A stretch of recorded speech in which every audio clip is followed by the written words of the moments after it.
Madam President, it does not look like we have anybody from the public on this Zoom, but I would like to just let everybody know you can keep your video off until your agenda item comes up, and then feel free to let your video go. And we have about 20 seconds before we go live. Thank you.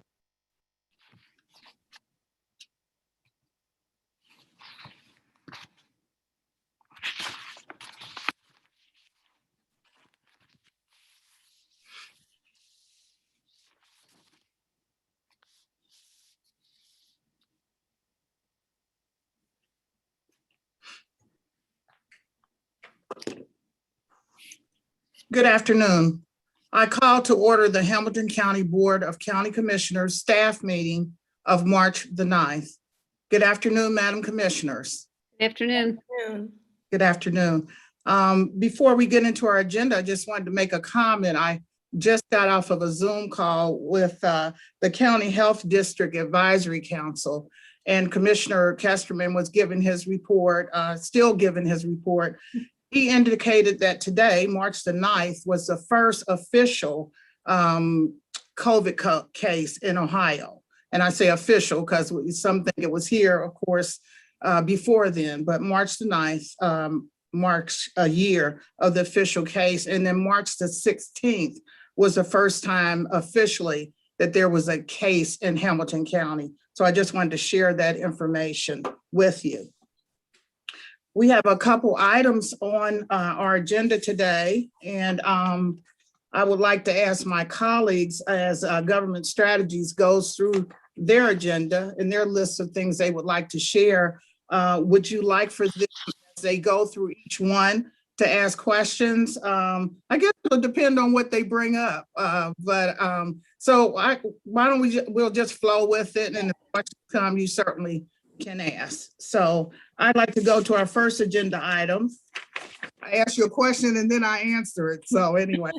Good. But our first item is Government Strategies Group, overview of the state legislative issues. And Jeff, I don't know if you were gonna open it up. I know we have Chip Gephardt and Jim Benedict on to discuss. Yes, Madam President, and I think Ann Sessler is also on with us today. From Government Strategies. I'll just kick it off very briefly before I turn it over to them, just to indicate that for the public's knowledge that we do work with and contract with Government Strategies Group to help us navigate the state legislative process. The county is tied intimately to the state through the Ohio Revised Code. Counties are actually are creatures of the state. And can, for the most part, only do those things that the Ohio Revised Code says that it can do. It's not like a municipality with home rule authority where they have a charter that helps guide the things that they can do. We are a creature of the state, and in as much, if there are things that we need in order to operate more efficiently, if there's funding that is needed, if there is additional flexibility or authorities needed to help better serve the needs of the public in the county. Typically, the way we go about getting that naturally is by going to the state and affecting change to the Ohio Revised Code. And Government Strategies has for several years now served as our instrument for holding those conversations. And so wanted to welcome them here today to walk through a little bit about what happened in 2020, which there was a lot, obviously, with COVID, and then a little bit about where we are going in 2021. So with that, I believe, Chip, am I turning it over to you first? Yes, Jeff, thank you. All right. Thank you, Madam President. And commissioners, thank you for your ongoing confidence in us and maintaining the relationship. We're proud to represent Hamilton County, our home county. Each one of us at Government Strategies Group is a proud resident and constituent of all three of yours. And we enjoy the opportunity to represent you at the state level. As Jeff pointed out, we're going to go through the major issues that we dealt with in 2020, and then discuss the legislative agenda for 2021. However you want to do this, ask questions as we go through or wait to the end is certainly up to you, but I will turn it over to, and as Jeff pointed out, on with me is my colleague Jim Benedict and our colleague Ann Sessler. And I'm going to turn it over to Jim now to go through the 2020 look back. And I will go on mute. Jim, I'll turn it over to you.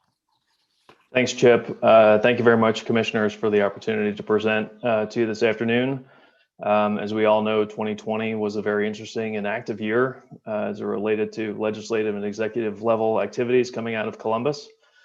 There were dozens of bills last year that we were tracking and actively engaging on, as well as weekly, and for a long period of time, daily calls and Zooms with Jeff, Holly, and the county administration, as well as the County Commissioners Association, the DeWine administration, and members of the General Assembly. So just to touch on a few of the major issues from 2020 and some of the accomplishments. First, as it relates to PPE procurement, Senate Bill 4 provided flexibility to counties and other local governments to purchase PPE in the midst of the pandemic when supply was incredibly short and demand was incredibly high. This issue was initiated by Hamilton County and was quickly embraced by other local governments across the state to really allow for counties and local governments to procure PPE in a fast and efficient timeframe. Also, cost savings days. House Bill 481 expanded the flexibility for use of cost savings days in the midst of the pandemic to provide, again, that flexibility for counties and local governments to manage through the pandemic and help manage the budget crises as they were being faced in real time. Third, the capital budget. As I think you all know, the state's biennial capital budget, which invests approximately $160 million statewide in community projects, leverages billions of dollars in private and other non-state investments. That bill was originally planned for introduction and passage in the spring.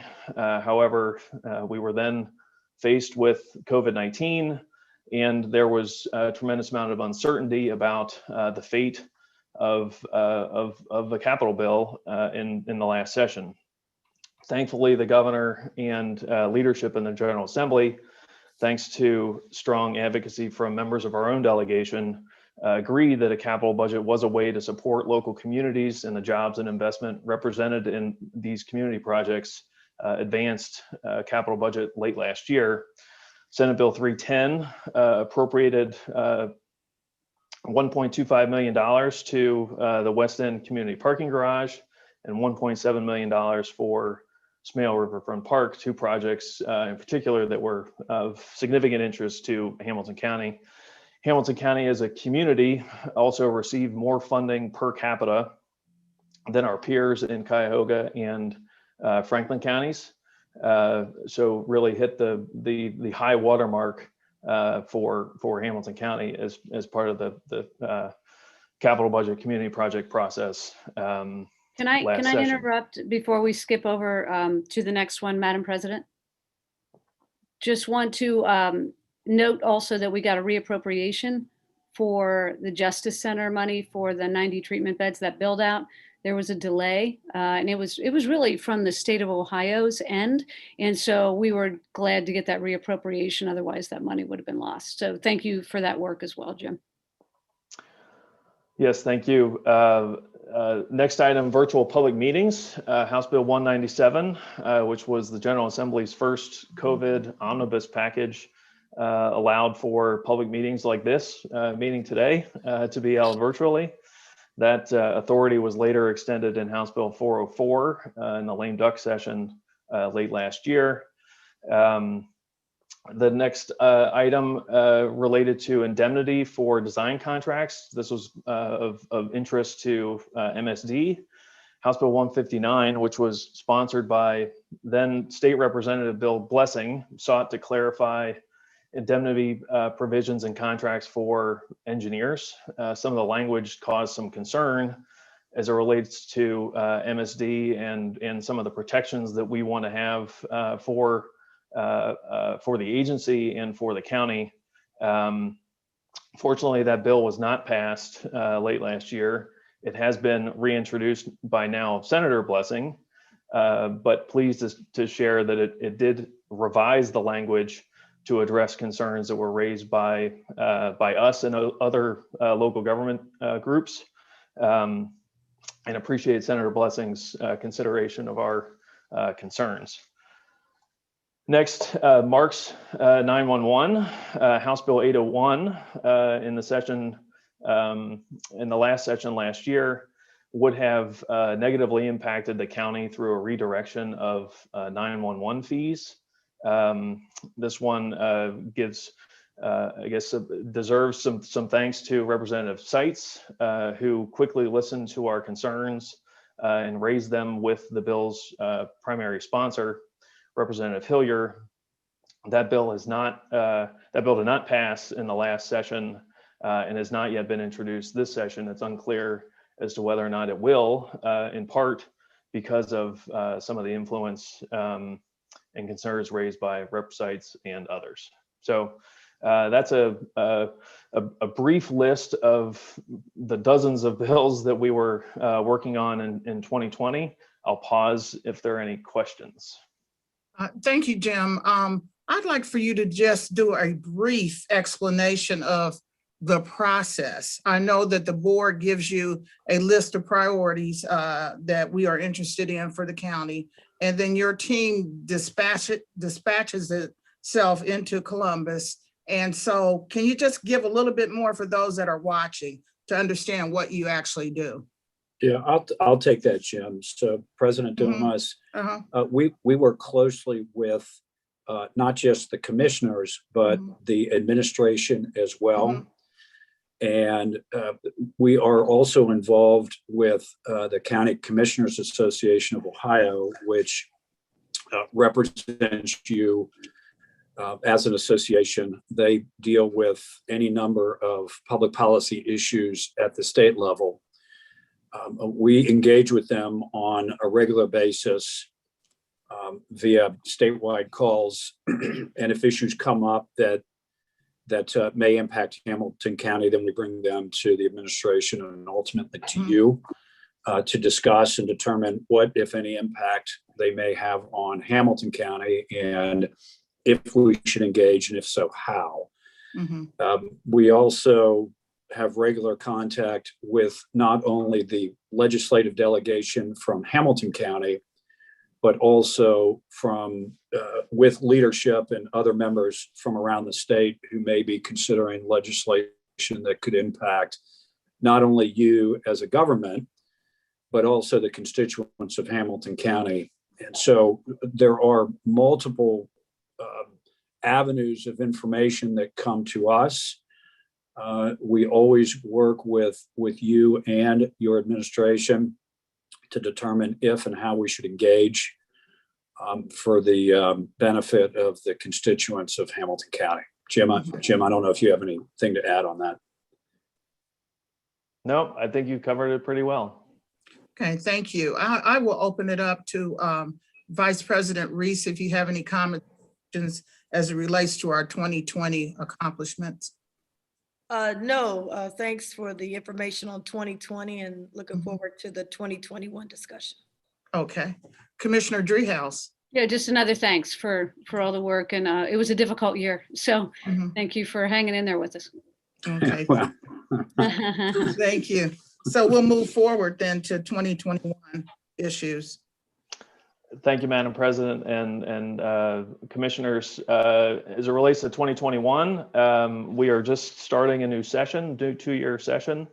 So there are bills that are just now being introduced and will work their way through the process over the next 2 years. And certainly bills will continue to be introduced that may be beneficial, may be harmful to the county's interests. So we will continue to monitor them and track them and work with the board and the administration moving forward. But in terms of some highlights thus far in 2021, the transportation budget, House Bill 74, the administration's budget proposal was generally not terribly impactful to county governments directly.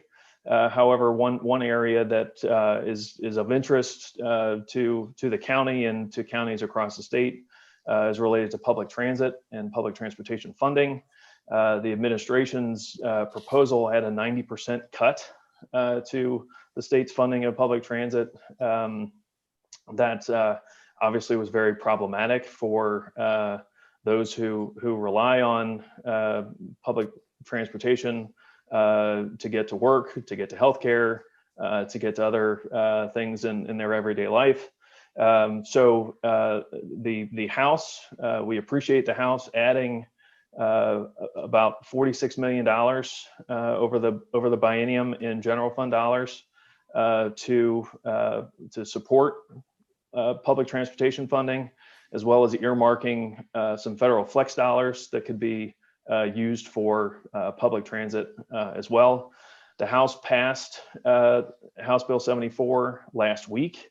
The Senate has already begun hearings on the transportation budget, and they will be considering their own changes to the bill in the next week or two. There is an ongoing effort to increase the funding for public transit to get to the level that it was 2 years ago, which was approximately $70 million per fiscal year. So the House did a great amount of work to help get us there, but we're still fighting to get additional funding over in the Senate. Next item is the operating budget, House Bill 110. The House Finance Committee and Finance Subcommittees are having hearings as we speak. The subcommittees completed their hearings last week. The first round of House amendments are due this Thursday, so we will be seeing here fairly soon what the House's version of the budget looks like. The expectation is that the House will pass their version of the budget sometime in the early April timeframe. So again, we'll start seeing in the next couple of weeks what changes the House is making to the governor's budget proposal, and where there may be things that we like, some things that we may not like. So certainly a lot more to come over the next few months. As you all know, the state operating budget has to be completed by June 30th. So there is a long way yet to go on changes that may come to that bill. One area that the county certainly cares a lot about, and we are thankful for, is the governor has proposed to fund indigent defense at a reimbursement rate pushing 90%, slightly over 90%. That has historically been an unfunded mandate from the state. We believe that the state should fully fund that indigent defense reimbursement, but historically they have not. Certainly appreciate the governor taking a big step towards getting to full reimbursement. But we are continuing to advocate for full funding in the House. Representatives O'Brien and Stewart, both of whom are former county commissioners themselves, so they have some firsthand experience with this, are leading the effort to amend the bill in the House to get to fully funded reimbursement for counties. And we have communicated with all members of our local delegation, as Chip mentioned, and moving beyond to try to get as many members of the House to support that amendment. So we will see how that plays out in the coming weeks. Madam President, can I ask a question about indigent defense? Sure. Jim, will you remind us what level we're at now, what percentage? I think, and Jeff perhaps help me out here, but I think it was somewhere in the 75% range. It was 74 or 75%, I think is what we had assumed in the budget. And just for context, going up to a 94% level, which I think is where we were seeing things might go through the governor's proposal, means around $3.8 million to us in the general fund. So this is that percentage reimbursement level is one that has a significant impact to us depending upon how far it swings. Thank you.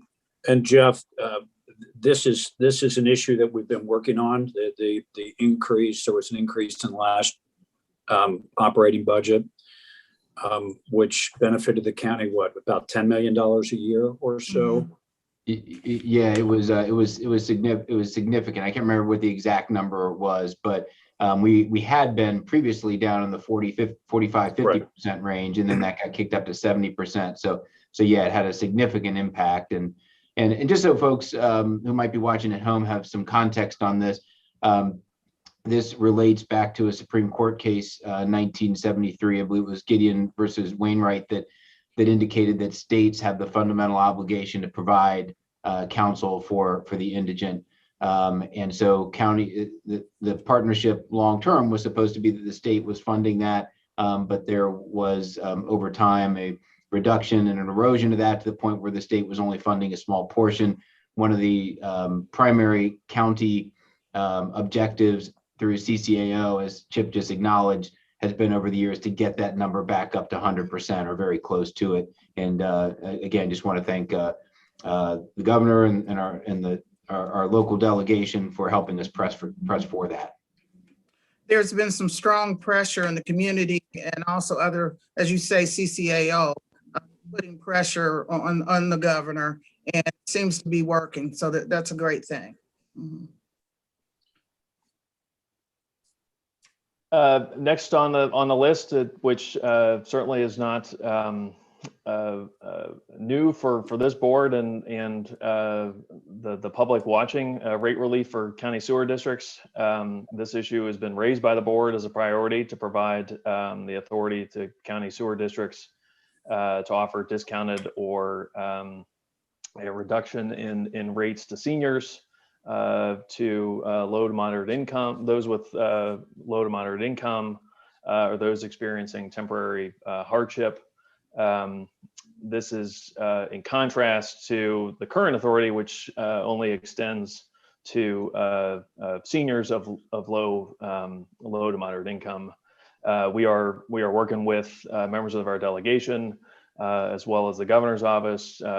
Vice President Reese has had a number of conversations with the governor directly on this issue, and as has been reported by the board, he has expressed a willingness and an interest in working to address this concern. So we are hopeful that there will be language either in perhaps a budget amendment or as separate legislation that we will be able to advance here in the near term.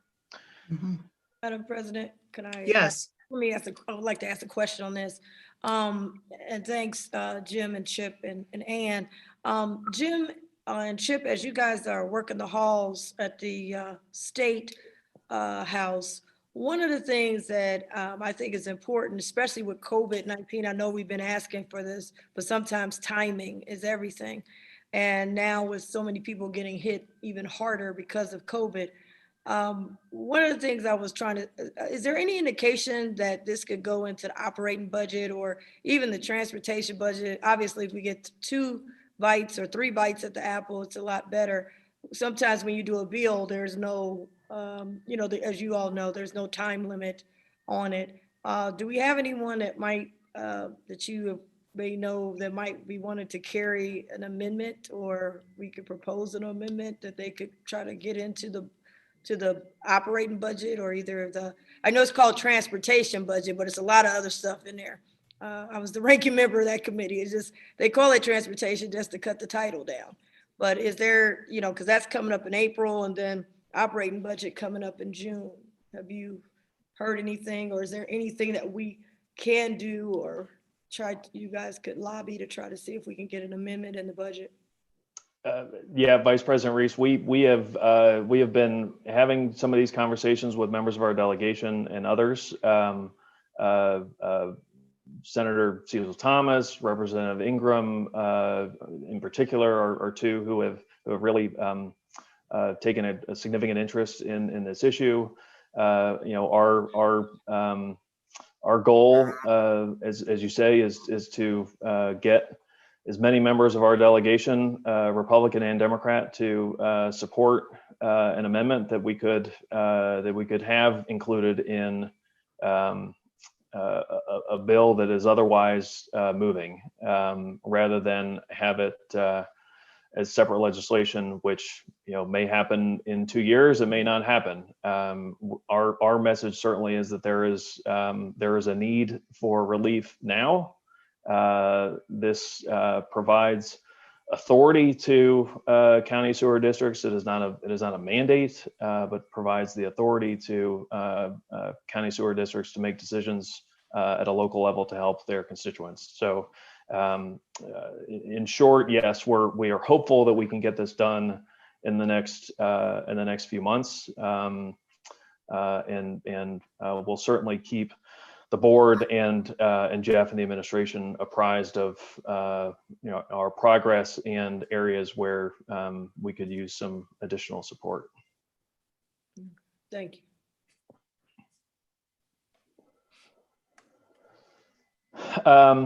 Next on the list, integration of state and county kinship program. As I think you all know, various reforms at the state and federal level are impacting children's services and the provision of children's services at the county level. The governor's budget does propose some investments in these areas, but we are asking the state to provide some additional funding for what would otherwise be unfunded mandates. In particular, as it relates to kinship caregiver per diems, that again, we would like the state to fund, as that is a mandate from the state, rather than having it impact counties and their budgets directly. From a statewide basis, that is roughly a $25 million issue or impact on counties. I'm not entirely sure, Jeff, what the number is here in Hamilton County, but that again is an area where we're looking for some support from our friends in the legislature. Yeah, thanks, Jim. And specifically, just also just wanted to point out that as the board is aware, we have there's currently, you have the state proposed program for kinship. You've got the county's program. The two differ a little bit financially. We provide a $350 per month per child kinship subsidy. The state's is, I think, $10.20 per day, and expires after 6 months, and you have to get licensed as in foster care. And there's just some work to be done, I think, in terms of finding a way to integrate our program with the state's program, and not just for Hamilton County, but which obviously we're most concerned with, is making sure that our program dovetails effectively with the state's. But this is a big, as Jim was pointing out, this is a big issue for other counties throughout the state, especially those who don't have levies or who may be in more precarious financial situations. What to do after that 6-month period, when people who had been receiving a subsidy all of a sudden face this cliff, yet still have an 8 or 9-year-old that they have to support. So there's a lot of conversation to have here with the state. I think the state's program is very well intentioned. I don't know that there was a whole lot of coordination up front with it in terms of counties, in terms of making sure that these things dovetail together. So we need to have those conversations moving forward. And we'll continue to work with government strategies and outlining a path forward for that, along with JFS.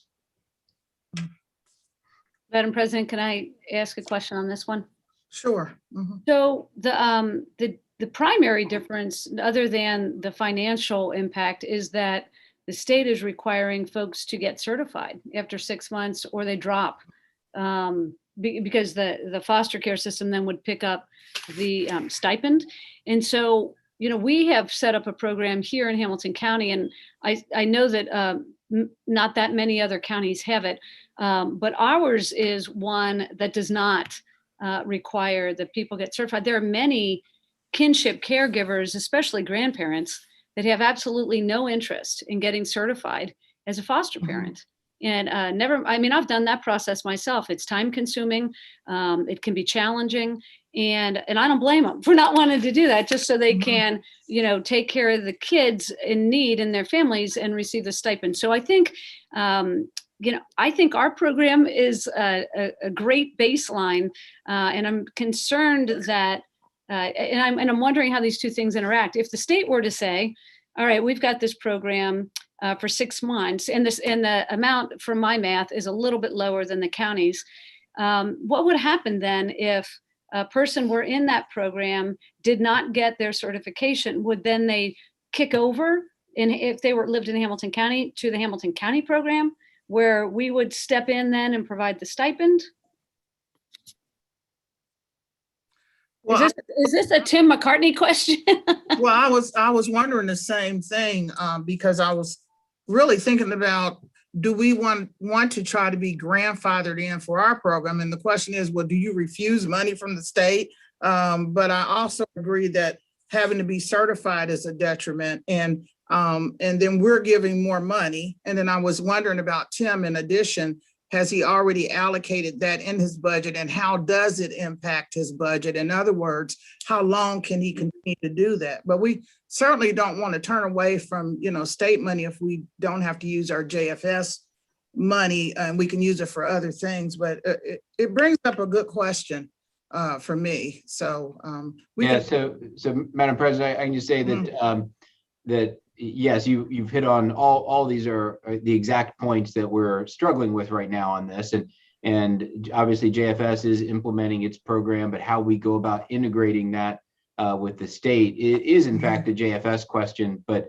I can tell you that we are working with JFS on that. I don't know that we have a good solid answer on it yet in terms of how exactly we're going to integrate this, but we're working on it, and I think that it is going to continue to require additional conversations with the state as well. And like I said, Hamilton County is just a part of this. There's we are fortunate that we have a levy that can continue to carry this program, and that we can, like you said, we don't want to turn money away from the state. Hopefully there would be a way to integrate these together, as Commissioner Driehaus said, so that maybe someone is on the state program for a bit of time and they roll over onto the county's program. But we would hope to do that under relatively similar programmatic requirements, and that someone doesn't have to jump through all of the administrative hurdles when the county's program doesn't require that. So we're working with JFS and with Tim on that, and look forward to reporting back to the board maybe in a later staff meeting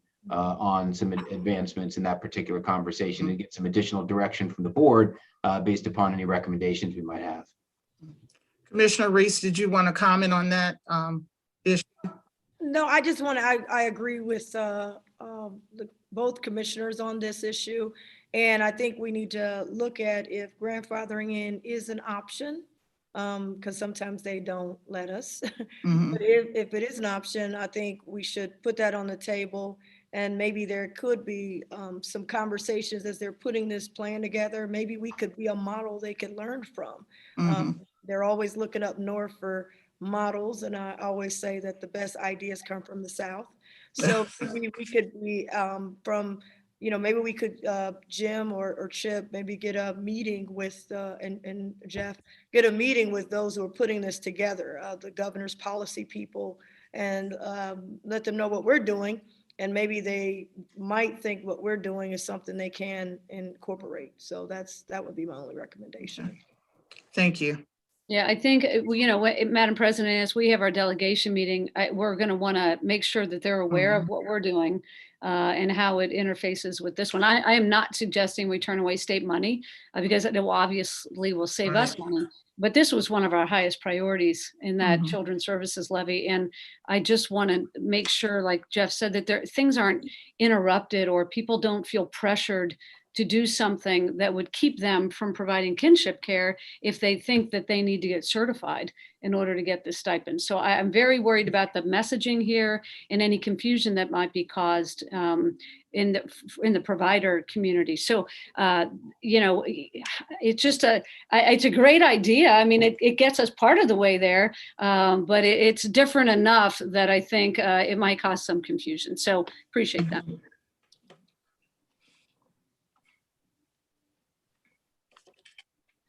Thanks, commissioners, and we'll certainly work with Jeff and Tim and you to advance that possibility and that issue. Next on the list, preservation of the sales tax base. Clearly, that is a paramount importance to the county in terms of revenue sources and revenue streams to fund all of these critical county services. This issue is frankly more of a defensive position to be on the watch out and look to reduce the number of new carve-outs that may appear from time to time as it relates to sales tax exemptions. At the moment, there's nothing out there that is pending or imminent, but the House substitute budget bill is one area where these sorts of provisions are proposed. So we will certainly be keeping an eye out for that. As I think Commissioners Driehaus and Reese can recall from their time in the House when the state changed its treatment and application of Medicaid managed care sales tax. That was a rather significant hit and negative impact to this county and every other county in the state of Ohio. So that is always, again, an area that revenue stream is sacrosanct. So we need to keep our eyes out for that. The next was related to the Ohio Water Development Authority. There are some ongoing discussions with them as it relates to MSD and some support and assistance that the county could use from them, and dealing with just some issues that are, I suppose, maybe lingering as it relates to OWDA. Chip, I don't know if there's any additional input on that item. Well, again, the ongoing work with respect to the OWDA issue, I think finally we wanted to remind everybody that we are yet again in a capital budget cycle. As soon as the operating budget is done in June, we will begin looking forward to the capital budget. That our local process will begin officially in the fourth quarter of this year, but projects will become identified and vetted sort of in the second half of 2021. So as we look forward to the capital needs of the county, we might want to start thinking about those projects that we will want to advance through the local process, and then with the delegation going into 2022. And with that,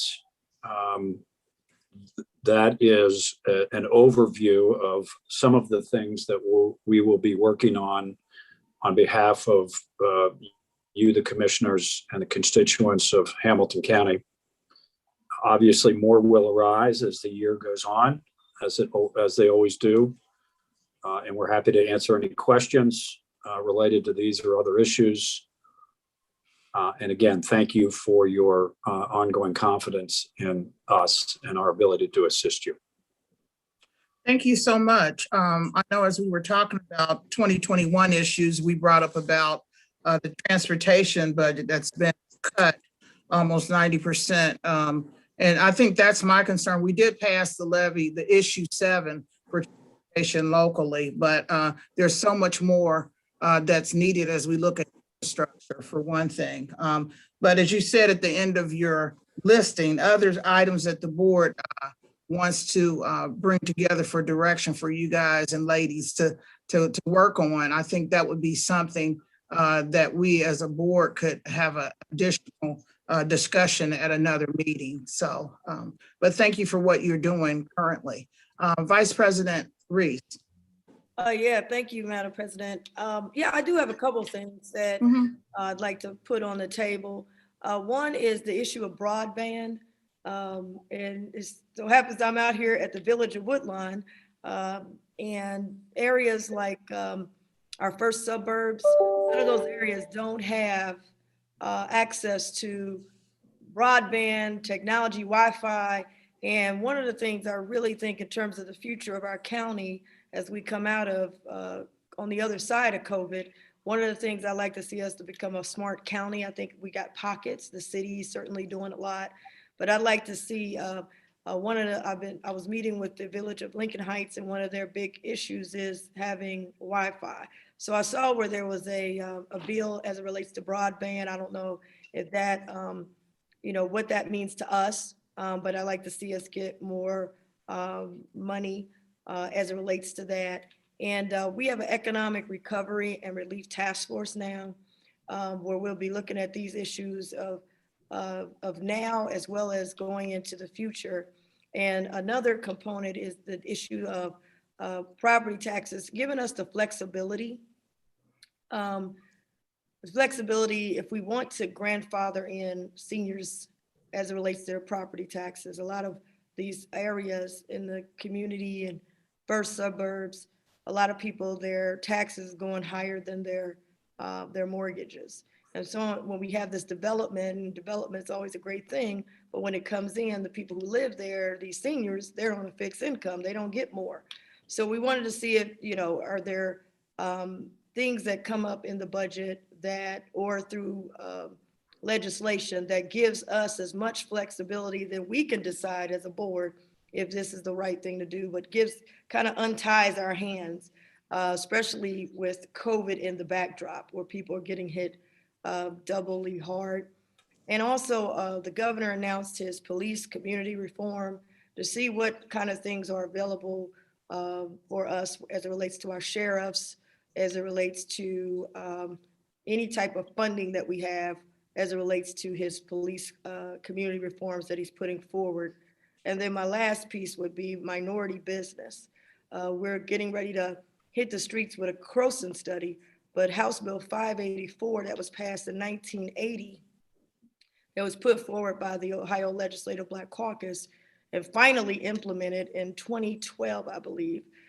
In there's some language, since we are an arm of the state, there's some language that says, this is what the state has, a 15% set aside on goods and services.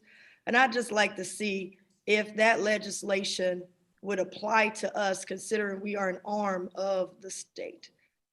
So those are the things that I have. I know there'll be others with transportation and what we're trying to do with the Western Hills Viaduct and others, but I wanted to see if that was something we could use now so that we can have more inclusion, as I know this is something been a big issue for our board to make sure that there's more inclusion as it relates to contracts and opportunities. So that's all I have, Madam President. Okay, thank you. If I could also comment on the broadband, which is so necessary, as was said earlier. Now, the governor just made an announcement within the last week about additional monies for broadband. Do you remember that amount? Because I don't remember it. I remember him saying that. Madam President, Vice President Reese, and Commissioner Dreehouse, I can speak a little bit on the broadband legislation that is working its way through the General Assembly now. There is a Senate Bill 8 which passed the Senate and went over to the House, creates a broadband expansion program within Development Services Agency.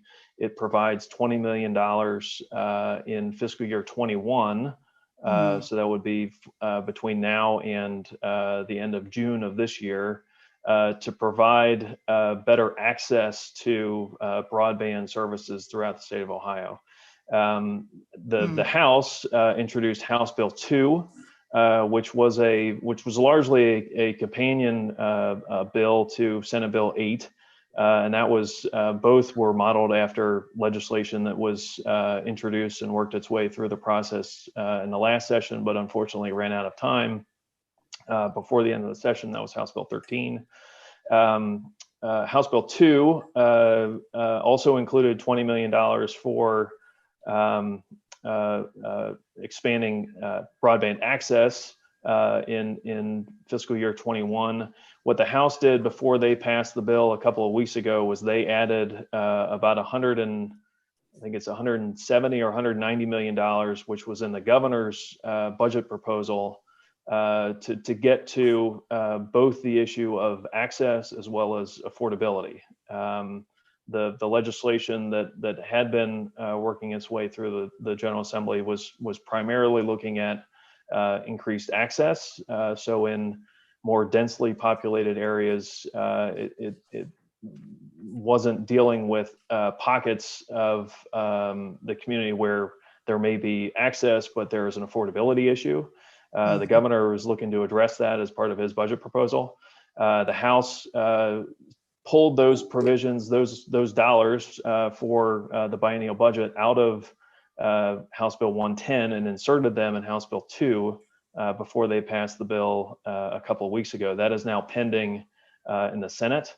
It's unclear as to whether or not they will pass House Bill 2 with those additional dollars, or if they will leave those for debate and consideration as part of the budget process.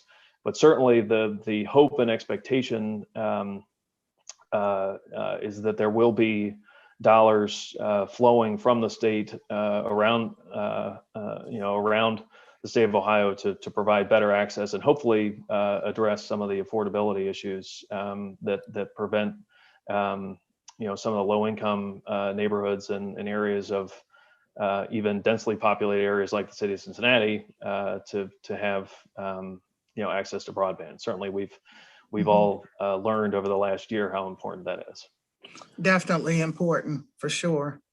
Okay, thank you for that clarity. Commissioner Dreehouse.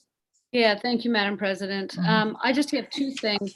One is, and I don't have much information on this, but I recall that there was some conversation about body cameras in the budget. And we've got, of the 49 jurisdictions, we have some that don't have body cameras, cost being the cameras themselves, but also the retention of the information that is conveyed to the camera. So I'm wondering if you wouldn't mind helping me better understand, if you know, what provisions there are in the operating budget to provide body cameras to some local communities that don't have them.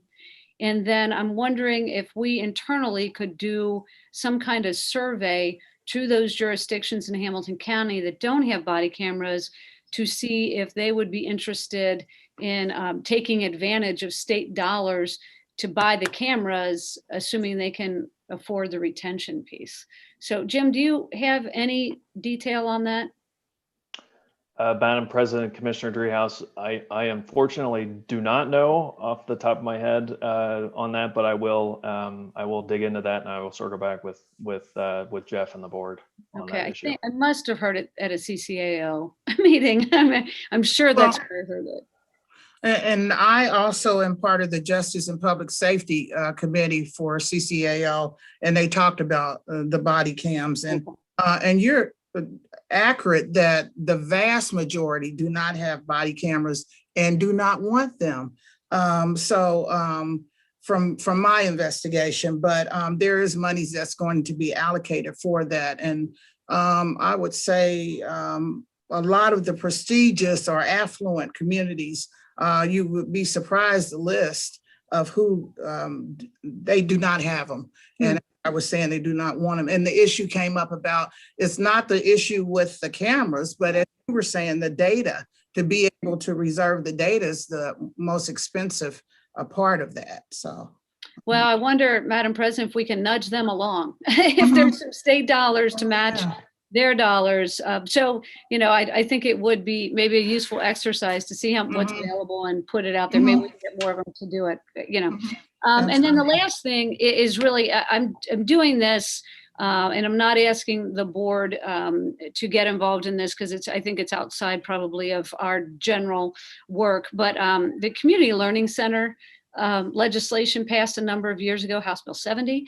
There was a fund that was created by this governor to allow for what he calls wraparound services in schools. So it's like mental health, recreation, oral health, dental health, all that kind of stuff. And so there's this great resource for schools to dip into to provide some of those services in school buildings. It's great. The process, though, outlined in House Bill 70 was one of community engagement, parent engagement, to make sure that the services that are being provided in the schools are what the school wants, right? And what the community wants, and address the needs of the kids in the school. And so that piece is absent from that funding line. And so I'm just giving you a heads up in case you hear about it. I'm going to be advocating for a very small amount of money to go into that line to offer a technical assistance center for school districts that want to set up community learning centers to do that piece, the community engagement piece, so that they've got something the community has bought into and that provides the services they need. So just to put it on your radar, again, I'm not asking that it be added to the list, but I just wanted to make folks aware of it in case you hear me rumbling around. House Bill 70 was my bill, so I'm still working on it. It's been like 6 years now. I'm still working to get that thing right. Good.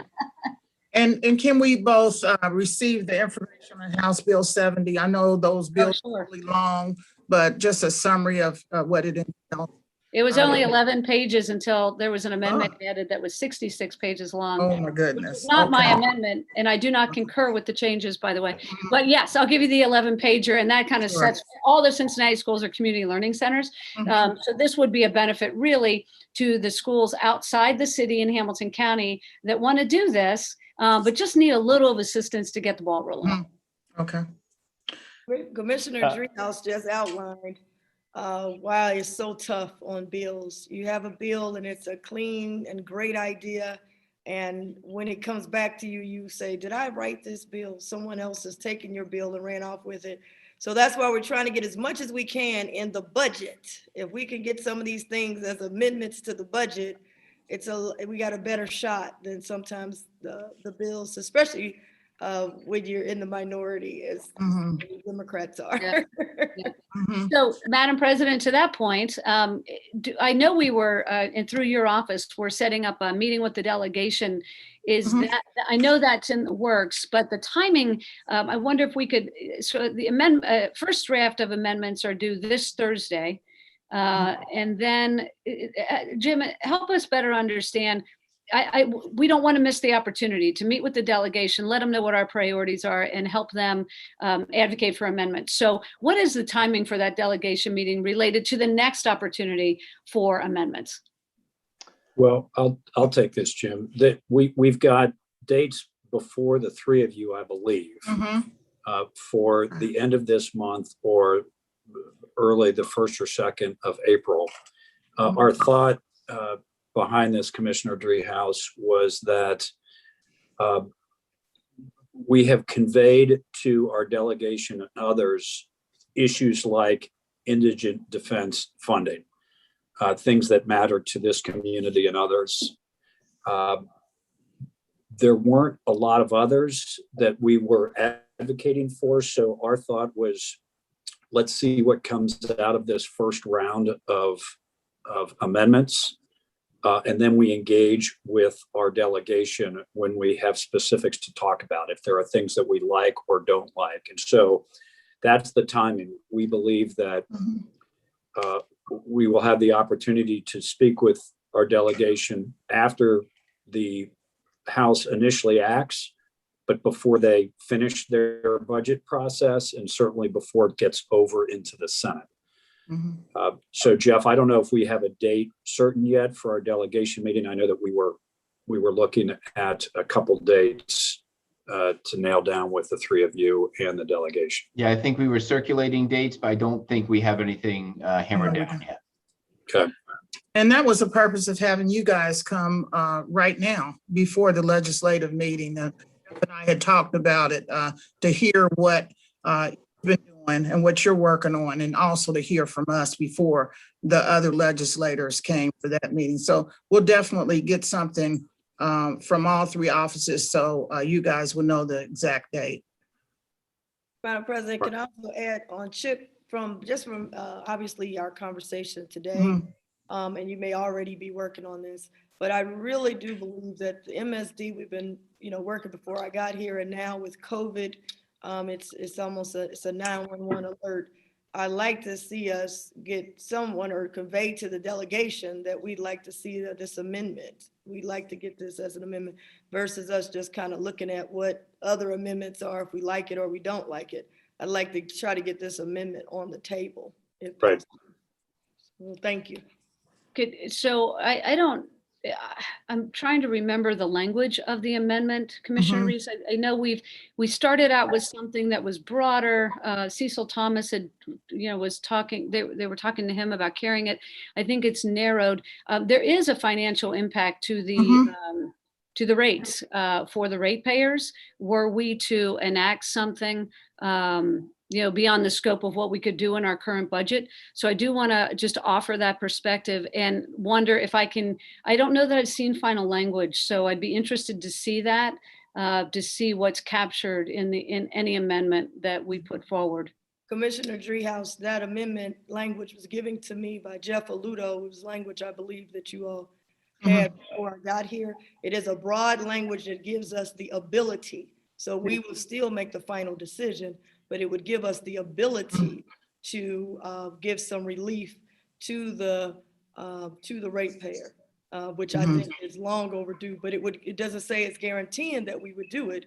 It would give us the power, the authority, and uncuff our hands so that we could put something forward.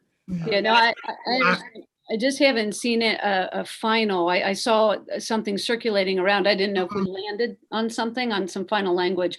But I do want to, with the delegation, and I've talked to Senator Thomas about this a lot, that permissive language, I think, is the way to go, of course, and the only thing I think that would pass, frankly. But we do have to keep in mind, and I'd have to keep in mind the impact to rates and understand that balance between providing assistance and raising rates. And so MSD gave us something a while back, but it wasn't full. I don't think it was fully fleshed out. So I'll review my documents and see what we've got. Or Jeff, if you could send us all a copy, what you sent me, because that's what I sent to the governors, permissive, and really not a debate now because we can't do anything. But once we get the authority to do something, then we would have that debate on how it impacts our budget or what have you. Nothing to impact now because we don't have any authority to do anything. But I got the language. That's why I wanted Jeff to give me the language. And it just gives us being permissive. And then we would then have the final power on whether we do it or not. So we're just in step one. But maybe, Jeff, you can email that to everybody. Yeah, I'm happy, Madam President. Right. I'm happy to email the language back out just for clarity. The language that we were working from again, and Commissioner Dreehouse indicated this a little bit earlier. There was initially some very broad language that related to the ability to provide rate reductions for multiple rate classes. Ultimately, I think we narrowed it down to two, that being permissive authority relating to all low-income residents and permissive authority relating to individuals facing hardship. But there were some other classifications as well.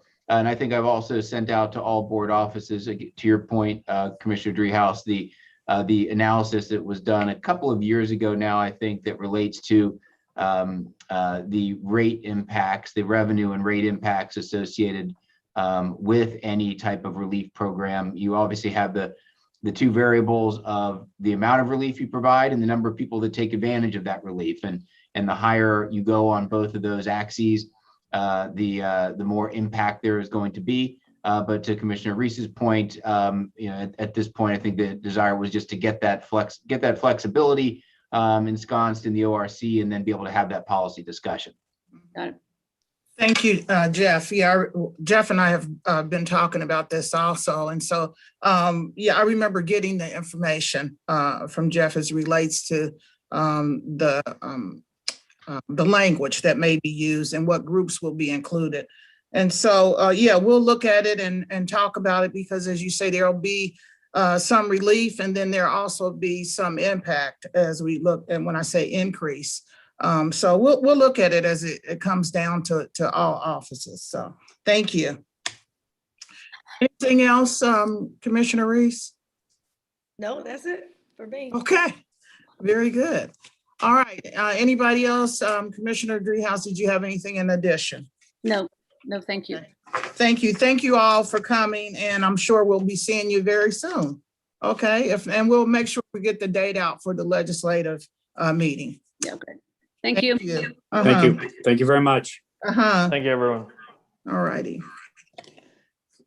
So our next item on the agenda is Montgomery Johns, who's on here. And Jeff, do you want to kick it off? No, other than just this spurs from a mini planning grant that we had provided and thought it might be a good time for Steve and community planning to give an update on this. So I'll turn it directly over to Steve. Thank you. Thank you, Jeff, and good afternoon, President Dumas, Vice President Reese, and Commissioner Dreehouse. My name is Steve Johns. I'm the Planning Services Administrator for the Department of Planning and Development. We have the good fortune to do work in Norwood, the second largest incorporated area in the county. This time around through our mini grant process. The mini grant process was kicked off in 2015. And that was about when Joy Pearson started as the Community Development Director. We thought of it as a good way to use Community Development Block Grant money to actually do some initial planning so we'd get better projects that actually got funded by community development dollars and programs. So it's a pretty modest amount of money. Joy helps us put aside about $100,000 each year for these mini grants. And usually we get about 4 or 5 communities who apply for grants on the order of around $20,000, $25,000 each to do these little planning studies that then lead to better projects for community development. Why I wanted to highlight this Norwood one is that for a long time, Norwood was not one of our typical applicants. They kind of were in a more go-it-alone stage, and more recently they've really reached out to the county and are more and more interested in working with us on projects.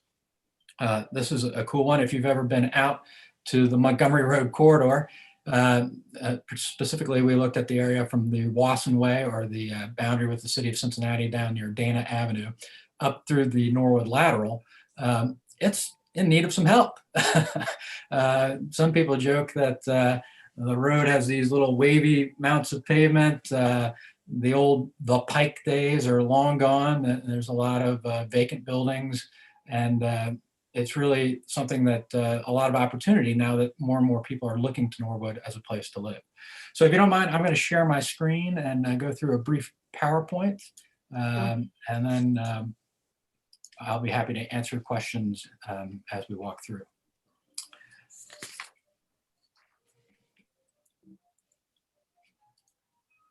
So when we did this project, we looked at some recommendations, and one was that there are some places in the corridor that have good momentum. So let's go ahead and look at those places rather than trying to fix the entire corridor all at once. It's about 1.5 miles long from Dana Avenue all the way up to the Norwood Lateral.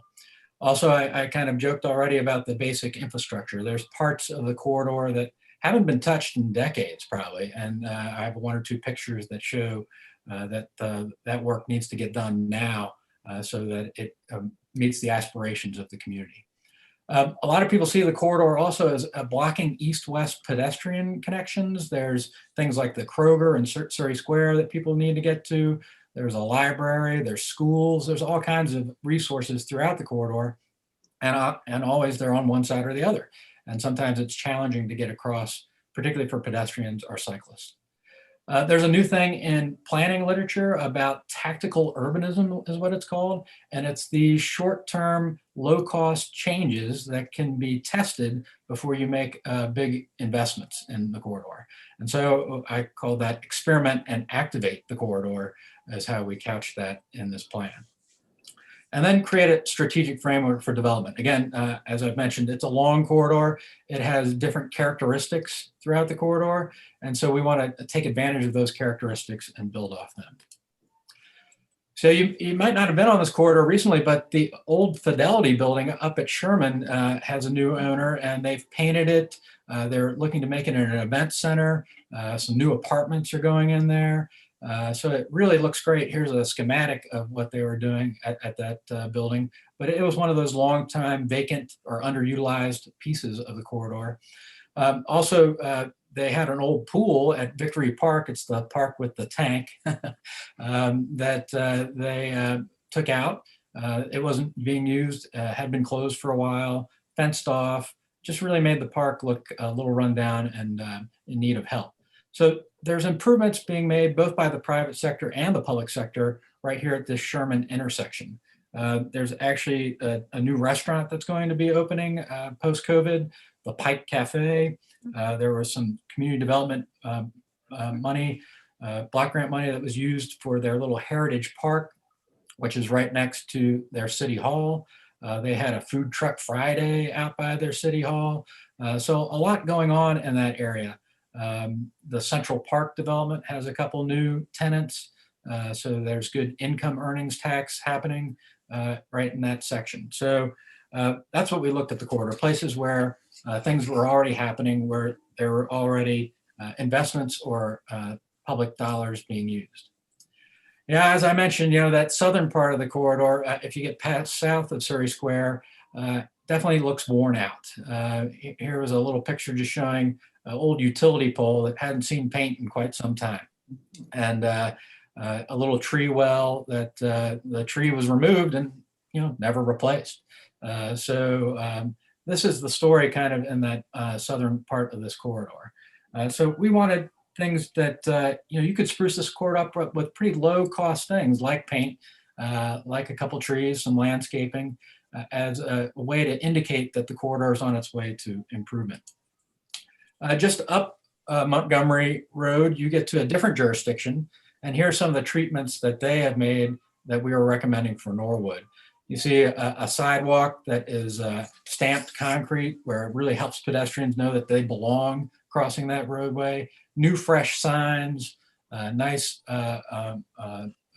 light poles, good landscaping. All the buildings are up to the street and in good condition. Even the pavement is in nice condition. So these are the things that we have recommended in this plan. The other piece was in emphasizing east-west pedestrian connections. Back up toward that Sherman Avenue intersection, the road was widened, and it's almost 7 lanes across, the equivalent.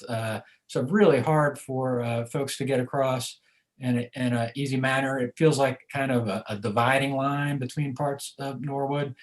So we really wanted to make some changes to make that easier.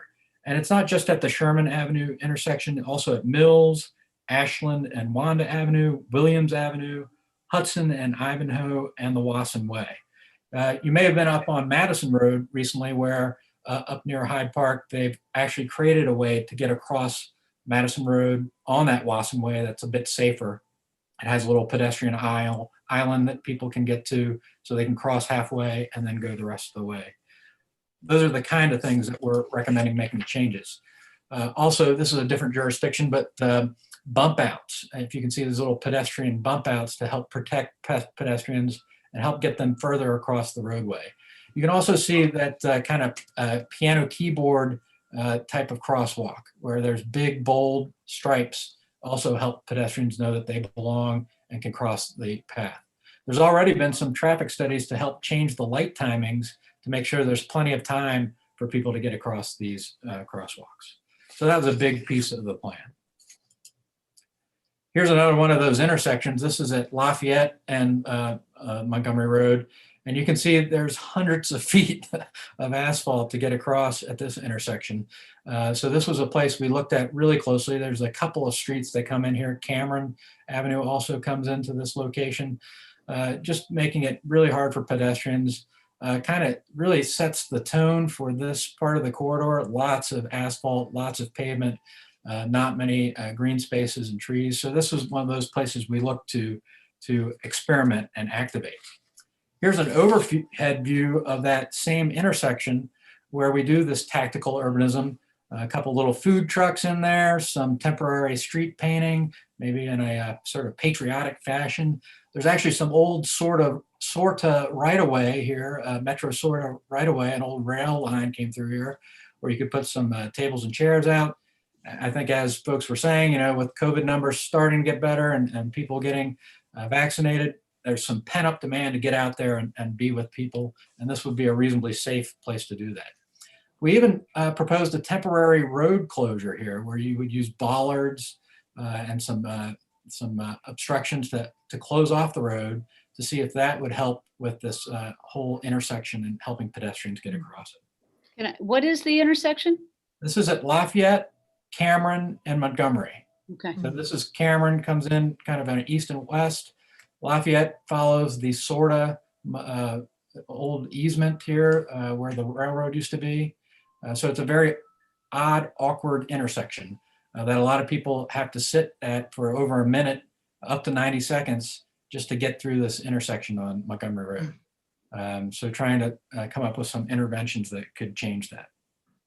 There's some other cool places. We thought that the city parking garage behind Central Park development could be a cool place. It's a nice tall place in the community where you could have kind of a happy hour event or something up there.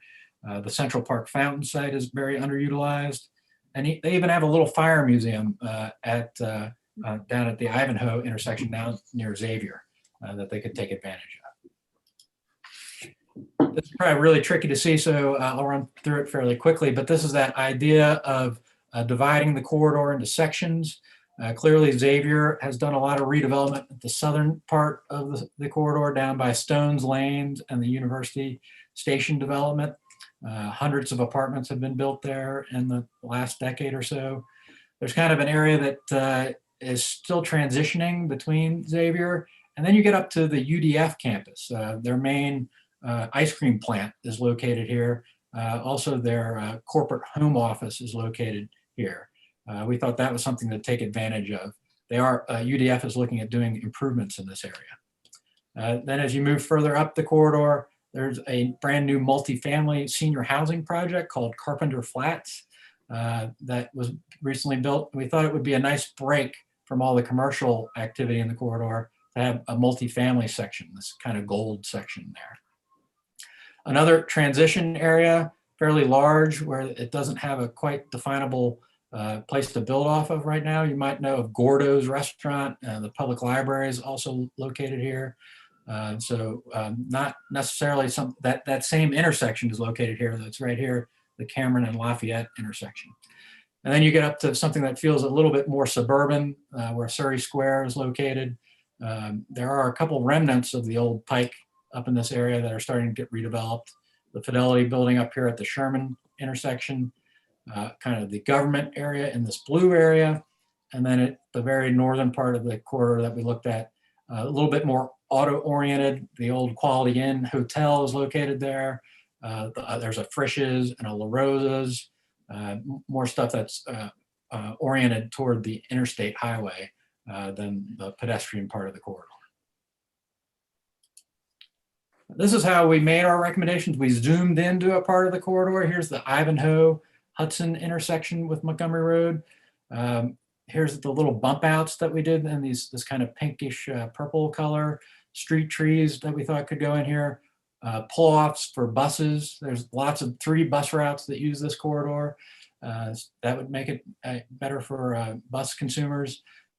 Some enhanced landscaping shown on the screen. Some of the tactical urbanism. This is a little fire museum here. Norwood Plaza has a big old nasty sign there that Xavier has agreed to pull down. There's potential redevelopment on this old Volkswagen dealership. So this is just one snapshot of the corridor that we're trying to show. And, you know, Norwood is not the wealthiest community in the world. So there's always the question of how do we get this done? And we talk about the partners that were all involved in this plan. So we did interviews with all these partners to make sure that they were interested in what was going on here. And they all said, yeah, we have a role in this corridor. The public library has the facilities master plan where they want to open up the upper floor of that library that currently just has stacks of books to have more of a community meeting room. They have some parking requirements that maybe the city could help with. Ohio Department of Transportation has some projects there for pedestrian safety and could do some matching grants to help with the pavement condition in this corridor. I mentioned the 3 bus routes and the sort of right-of-way that could be reused. HCDC has been hired to be the economic development staff for Norwood. United Dairy Farmers, I had mentioned, is looking to do upgrades. And of course, planning and development wants to play a role here. So that was my quick presentation. I just wanted to give you a quick snapshot of the type of projects we're doing. And we just got really excited about this one because we have great partners in Norwood and some of the new leadership that is there on with Mayor Schneider. And of course, with a lot that's going on with their Norwood Together group, a citizen group that is highly active in the community. Thanks for the opportunity. Oh, thank you, Steve. So how long is this corridor redevelopment? It's like 2 to 3 miles? It doesn't seem very long, this corridor. Yeah, it's about 1.5 miles. Okay, okay. From the Wasson Way all the way up there. You know, there's a lot of activity around the Wasson Way. I'm not sure if you've been on the trail in a bit, but they've got it from Montgomery Road all the way to pretty much the Hyde Park Kroger. And there's just tons of people out using it, particularly on like a nice day like today. Okay. I was a little confused when you mentioned about the public library. I'm glad that they're helpful in this project. But it sounds like you were saying something internally in their building. They were going to do something. I was just didn't understand how the outside, the exterior of that area could also include the inside of their building. Well, we think that it just means that more people will be using that site. So it was one of those sites that we wanted to make sure there were good crosswalks to get from East Norwood into West Norwood where the library is located, because the library is planning on making it someplace where more and more people are using it. But they were also willing to do some landscaping improvements in front of the library. And, you know, it's a nice historic building. We even thought that some nice accent lighting on the building could highlight it a bit more. Okay. Okay. Thank you. I'll open it up for any questions or comments. Vice President Reese. Yeah, thank you, Steve, for this. I drive through there a lot. I mean, that's my regular path. But I wanted to just ask, what's the timetable on this? Or do you have it in phases, or what's the next steps? Yes, Madam President, Vice President Reese. Really, we focus a lot more on our planning in the short term. You know, things like COVID-19, things like recessions happen out there. And in the old days, planners like to plan for 20 years out, you know, and dream what could happen. So this one really has 2 groups of recommendations. Ones that can happen in the next 2 years, kind of the short-term, more low-cost pieces. And then I know that the city is very interested in doing some of those more capital items, like getting to that pavement restoration in the next couple of years. So maybe 3, 4, 5 years out. Okay, great. I like that a short term and a long term, because I think also long term, one of the things that we want to look at, and particularly the economic relief and recovery, the phase 2 of the recovery, and is to look at the whole county, kind of what everyone's doing and what can be done, so we can kind of get a roadmap of what we're doing as a county, all of, what every municipality is doing and how that fits into an overall map.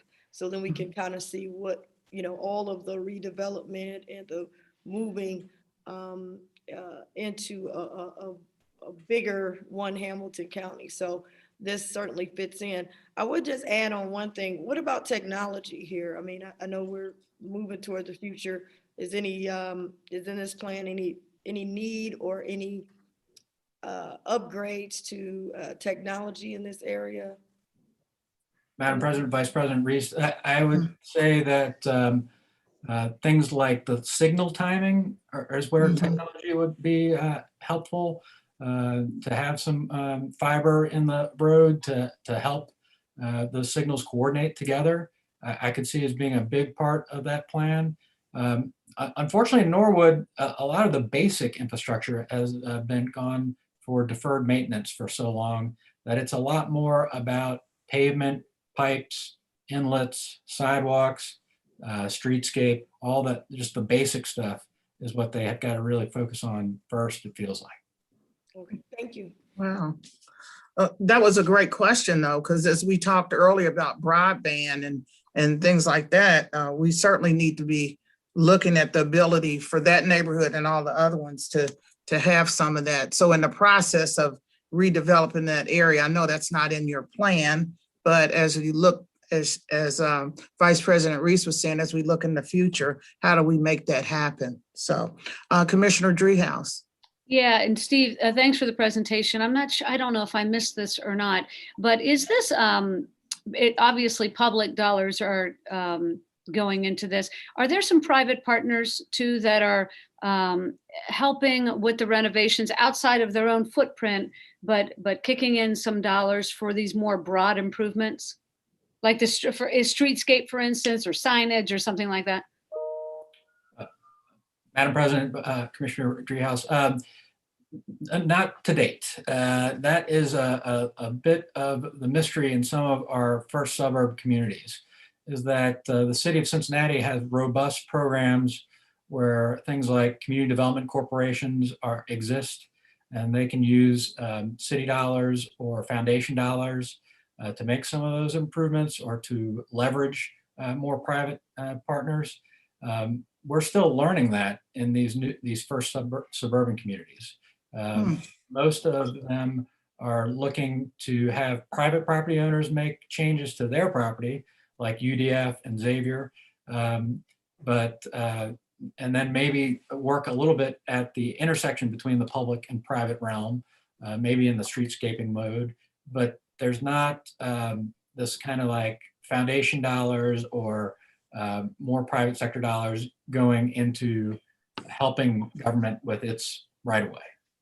So that is a bit of a question. And then even like perhaps the acquisition of properties where you have landowners that are either behind in their taxes or not doing code enforcement and things like that. You would see a little more interventionist approach probably in the city of Cincinnati than we're able to do in the first suburbs. We have some good examples of first suburbs who are doing that. Silverton is our one that we always come back to that got aggressive about acquiring property and creating a new vision for their community. I think this is a great first step for Norwood, and these mini grants get a lot of communities get the wheels kind of turning to understand how the process might work. Yeah, thank you. I was thinking kind of along the lines of leverage, where you take public dollars and leverage that with private dollars to create that partnership. Yeah, I'm just curious, because there are some potential partners out there, obviously, along the strip that you just noted them. So some big corporate partners potentially out there. So, okay, well, thank you. Thank you for the answer to the question. Thank you. Do you need anything from us? Madam President, the piles of money are always great, but and we will be coming to you with a couple more of these quick updates because, like as I said, this is one of 5 here. We have some really exciting projects in Sharonville, and Cheviot. We have one coming up in Lincoln Heights. We'll do some land use planning for them. So we'd like the opportunity to continue to let you know what's going on out there. This is the challenge with Oh, yeah. 49 communities and kind of some of them fly under the radar a bit. So they love this opportunity to tell their stories. And we thank you. And it's so encouraging to see, the suburbs and the small entities that are being impacted, even if it's just a mile and a half or two. So we thank you so much for the work that you guys are doing. So, all right. Well, thank you very much. Thank you, James. Thanks. I see James down there and Steve. So, okay. Thank you so much. Thank you. Okay, that's all we have on our agenda. So is there any further business to come before the board today? Madam President, I just Yes. want to thank the Village of Woodlawn for allowing me to get on our meeting today from their village. And I want to thank Health Commissioner Kesterman and NAACP President Joe Mallory. We're going to be looking at a pilot today here in Woodlawn of a mobile unit for vaccine to underserved communities. And it will help us come forward, hopefully, with a larger model that I had mentioned before regarding Hampton University's model. We've got meetings set up with them to see if we could have something similar to that we could have come forward. So just want to thank them for hosting me today. Okay, thank you. Commissioner Dreehouse, Nothing further. thank you. I'd like to make a motion to adjourn. Second. Commissioner Summer Dumas, Yes. Commissioner Reese, Yes.